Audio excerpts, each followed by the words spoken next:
with respect to value chains, which could be focused on by SADC countries, we can draw them from SADC strategy.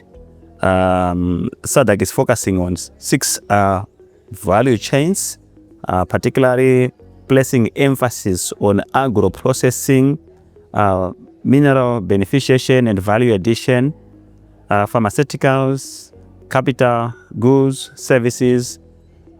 So the draw-up of this value chain is coming on the background that African economies, particularly in SADC, are agro-based. So we need to focus on agro-processing to add value.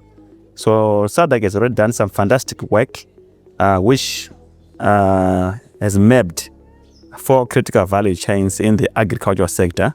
Your rice, cotton, soybean, and of course wheat.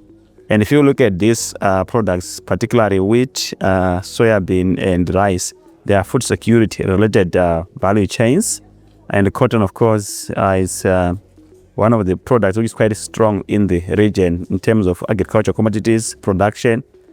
And that will fit into the aspects of agro-processing. And they've already done mapping and identified the clusters which could be worked around countries in a way which is promoting some kind of devolution, to say we don't want to have one biased and big brother in the region.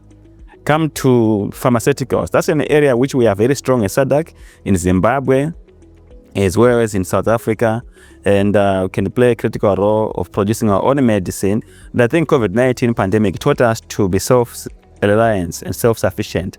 And that's also an interesting one. Mining, value addition of minerals and beneficiation is a classic one, in the sense that 92% of investments coming into Africa is going to extractive.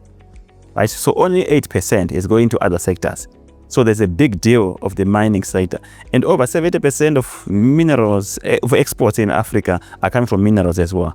But we're exporting raw materials. So the essence of, again, value addition and the beneficiation in the mining sector is a critical one. So these are critical value chain which African countries must focus on. A balance of agro-processing and, of course, also manufacturing side, focus on minerals as well as pharmaceutical. I thank you.